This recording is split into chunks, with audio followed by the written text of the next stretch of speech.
Tonight on NBC 15 News at 6, we're dedicating our entire newscast to a conversation with the candidate for mayor of Mobile. All of them seem like they're for the city of Mobile. The challenges they'll face. This gun violence is really traumatizing. And why they say they deserve your vote. I'm a man that says what he means and means what he says. We're taking you beyond the podium in a special edition of NBC 15 News. Good evening again, everyone. Tonight, NBC 15 News is sitting down with former chief of the Mobile Police Department, Paul Prine. Prine is a Pritchard, Alabama native. He joined the Mobile Police Department in 1997, and in 2001, Prine was shot in the line of duty, suffered a life-threatening injury at that time. After recovering and returning to duty, he earned a bachelor's degree in business administration and a graduate degree in criminal justice. In 2021, he was promoted to chief of police in Mobile, leading the Mobile Police Department for 2.5 years. But tonight, he's aiming higher. He's working to become the next mayor of Mobile. And Chief Prine, thank you for joining us. Good to see you, Darwin. Good to see you again, too. We've talked many times in the past, and I said I'm going to go ahead and chase the elephant out of the room with the first question tonight. Following your termination from the police department, you immediately appeared right here on NBC 15 News to plead your case. And in the months after, you had very public feud, and we talked about, is it a feud? It was a feud with the city of Mobile. Right. With leaders, that is. While you did that, you garnered a lot of support, but it could also lead to some concerns from some people or bystanders that you might bring that kind of, not turmoil, but controversy with you back into the office if you're elected mayor. What do you have to say about that and to quell some fears? Well, that's a great question, and maybe I do bring a little bit of questioning what maybe some ethical issues and impropriety issues, right? Because we expect our government leaders to do the right thing. I will simply say this, while a lot of that is under litigation currently, I think it's important for your viewers to understand that I am not suing the city of Mobile. Mm-hmm. There are individuals specifically, within the leadership and the rank and file of the city of Mobile. And that just really has a lot to do with the case itself and me trying to, what I feel like is trying to salvage a 30-year stellar reputation. Do you think in a situation where you've had those issues, you can come into a city, because a city is a city council. Right. And you have to be able to compromise and talk to them and have them on your side to get things done that you want to get done. That's absolutely right. Whereas when you're a police chief, you pretty much say, do this. Right. Is that going to be a hard transition, do you think? Absolutely not. A lot of people ask that, says, how are you going to be able to work with the council? Absolutely will, right? We all have to understand what the roles are. The mayor answers to the people, the council answers to their constituents. At the end of the day, whatever's good for Mobile, I expect them to do what's good for Mobile, as well as the mayor, if I should become the mayor, is to make sure that we're representing the people. There's no time for personality conflicts. And I'll simply say this too, I've got a great relationship with every one of them. I know that kind of seems a little weird, but the reality is I do. And even on the campaign trail in the last 4.5 months, I have seen every single one of them and have, went out of my way to speak, or they've went out of their way to speak with me. You're talking about the principals that were involved in the disagreement that got you out of the office.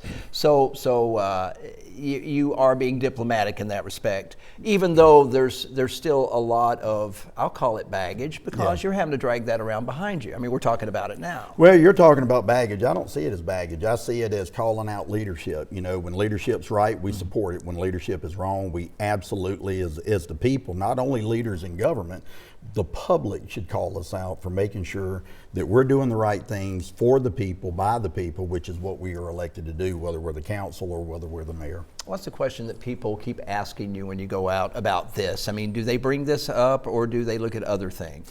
I'll be frank with you. A lot of people do ask about that relationship with the council, but typically those that ask are people that are either in government or some of those that do a lot of work with the government that maybe have a self-interest more than anything. The average everyday Mobilian doesn't ask me that. What I do get a lot of questions on is, well, does he live in Mobile? And I'll go ahead and emphatically tell you, by law, you cannot run for mayor for the city of Mobile or any city in the state of Alabama if you did not form a legitimate bona fide occupancy, and I live in Mobile, and we are in accordance with the law for sure. Okay, so people do ask that. That's interesting. Well, I do have people that ask that, and I think some people are concerned, but I think what the the missing element there is a lot of people don't think past, well, listen, can he run for mayor if he didn't live in Mobile? Yeah. And the answer is equivocally no. Okay. And so we've met the burden, and we live in Mobile. We don't just rent a place in Mobile. We actually live in the city of Mobile. And but I will say this, and I do think it's important, that when I did live in Saraland, it didn't matter if it was 2 p.m. or 2 a.m. Paul Prine was always out there if it affected the public. Let's talk about you being police chief. In order to direct a department, you have to be in charge of the department. Can you, do you think, relinquish as a mayor that natural instinct to lead a police department to someone else, because you'll have to? Right. Well, the current scenario when I became the chief, obviously with a chief of staff that used to hold that role, did not do that. But let me tell you, the answer is yes, I can do that. And let me tell you why. Because real leadership does not divide. Real leadership builds up. I would not only expect, but I would demand that when I become the mayor and me and the citizens of Mobile, I would expect and demand that the next chief do better, not only with reducing crime, but certainly do better in the community, bringing that trust and that confidence back to the community that we've seen been eroded, certainly with the litigation and the Kenyon Brown report that we've seen last year. And I think that's the defining line is real leadership builds up, and those that imitate leadership usually divide. And that was the issue when I was the chief of police. We should never put our public safety officials, whether it's the police chief or the fire chief, in a position where we divide the rank and file. We should never do that. That is not leadership. And we also seen that too with the parity raise between the fire department and the police department, and that was done by the administration. And we should absolutely, Darwin, never do that, because the public doesn't care about the minor issues. All they want is to feel safe, live safe, and play safe in their community. The structure of the police department and public safety. Right. Would you change that? The structure itself. You have a public safety director, you have a chief of staff. Yeah. You have your police chief and your fire chief. Is that structure what you would want to maintain, or would you want to change that? Right. So I think more importantly, the change should come from City Hall, right? We went many, many years without a public safety director. Mobile, while it's considered a metropolitan city, in my opinion, it's not big enough to really operate with a public safety director. I am in favor of just dissolving that position altogether, because when you have competence with your fire chief and your police chief, and you know they can do the job, those two positions, Darwin, are so important that they should not have to go through layers of bureaucracy to go to the mayor.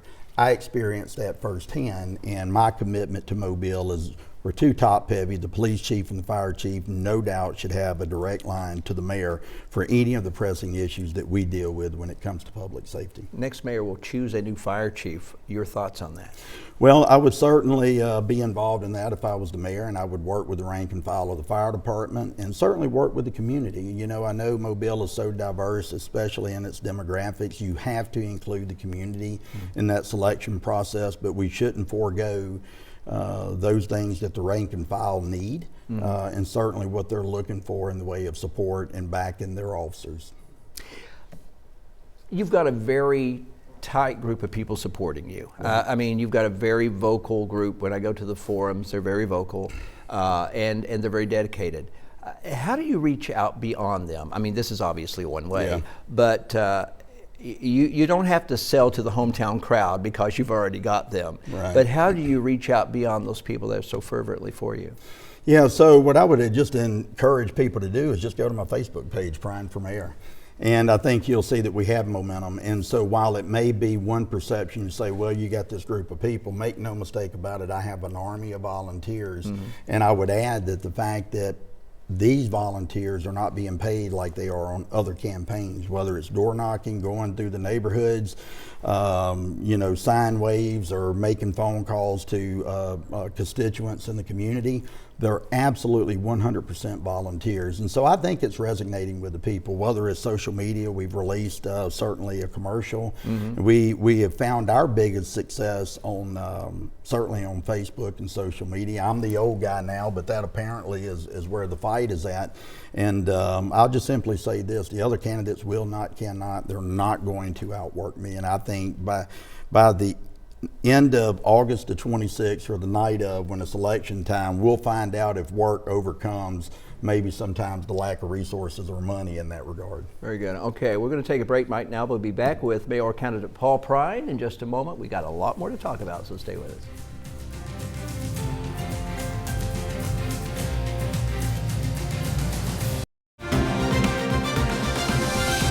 Back with former police chief Paul Prine, running for mayor of Mobile. There's a story that I did yesterday, and it has to do with Azalea Point Apartments, but it's a story that we've done in that form probably 10 times, and most of them with a company that just isn't taking care of its properties that are Section 8 properties. Azalea Point yesterday didn't have water at 208 units. They also still don't have garbage pickup. I mean, we'll look at some video of it right now. That's pretty disgusting right there. These people have now been told by HUD that they're no longer paying this company, Millennia, Section 8 money, and you guys have to find someplace else to live. It's a shame we got to that point, because these are supposed to be inspected, I believe. And then if it becomes vacant, it becomes, once again, a crime problem. Right. And I know I just threw that at you before we started the show, and we kind of started a conversation about it. I don't want to blindside you or anything, but your thoughts on that? Well, it goes back to the current administration, and I know I'm running for mayor, but it really does come back to leadership. You've got to be able to move, multitask, and deal with a lot of things, not just building civic centers or these other issues, okay? Incidentally, we have an ordinance in place that if you as a civilian don't have running water, that the municipal code enforcement officers can go out there and cite you. But now we have a position here where 200 units and some of the occupants that are still there do not have running water, but yet has the city went out and cited the property owner. Mm-hmm. And so I think that if this is affordable, low-income housing, where is the Mobile Housing Board? Who's responsible for ensuring the safety of the citizens there, making sure that the apartments are safe, environmentally safe, and those are all typically part of Section 8 approval before the voucher is even approved for an occupant to move in. Should there be a task force that really goes around it? Because this is a reoccurring problem, and it just seems like we have all these departments in the city. Yeah. Is there a way to create some sort of entity that pulls from all those departments that can and I'm not knowledgeable in this, so it may not be possible for legal reasons, but have you given that any thought? We can work with the Mobile Housing Board, whether it's a task force or using the current employee staff of the municipal code enforcement to work with the housing board to ensure that they're keeping the properties up to code. Mm-hmm. There's no doubt we have affordable housing shortage here in Mobile. We're already building units that are going to be directed, I think 4 of them with over 200 units. The one you're referring to is more than 200 units. We could talk about RV Taylor. We could talk about Thomas James over there off Michigan Avenue, and they're sitting there dilapidated, they're broke down. These are affordable housing units that could be renovated.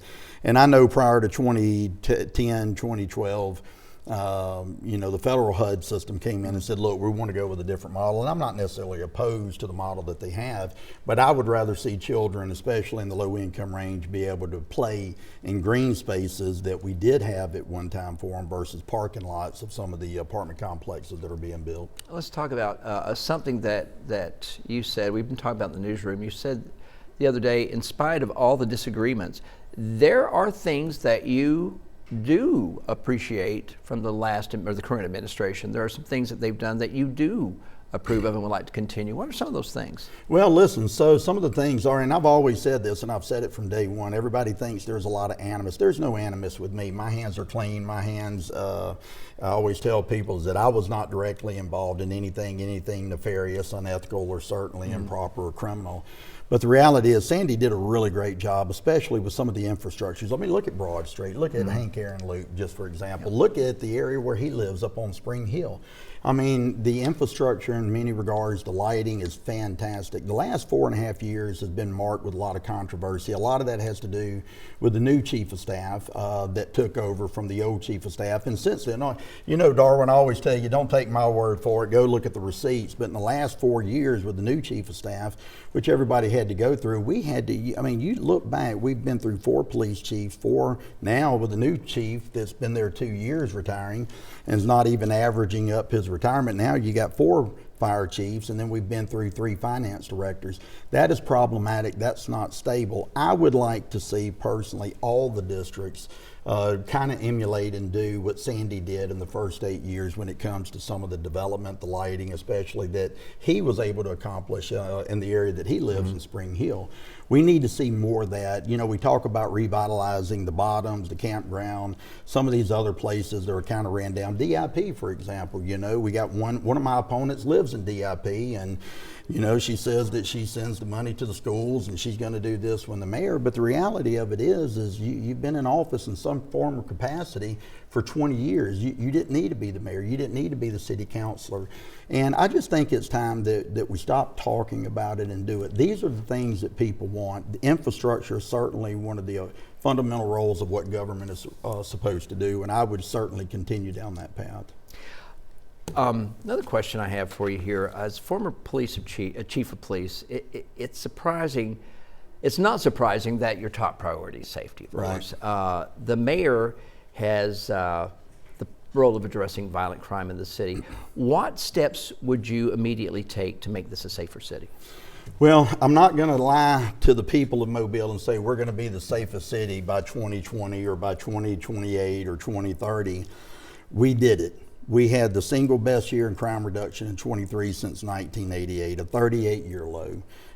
We had a 65% reduction at the end of 23 regarding just the category of homicides alone compared to when I took office, where we had a record number, I believe it was 51 homicides at the end of 2021. What we did was very simple, and you've heard it, intelligence-led policing, hotspot policing, but essentially what that means is we target offenders, specifically violent offenders, and we don't use the old approach, you know, that we're attacking neighborhoods. We have not used that model since prior to 2013, and Sandy was really good. He brought that model in, and that was the appropriate thing to do. You know, it may sound a little pretentious. I was just out of the previous chiefs that did work that model, I actually did it better. And that's what I mean when I told you earlier, I expect the next chief to do better than I did. We've done it. We know homicides are up. They're trending up even this year. We can get it back down, but here's the thing. All of the development, all the economic development and the growth that the chamber says that we've been through and that we have coming, all of it's for naught if people don't feel like they can live, work, and play in Mobile and be safe. All right, we're going to take another break, and then we'll be back to wrap it up with candidate Paul Prine, so stay with us. We have a couple more questions to go.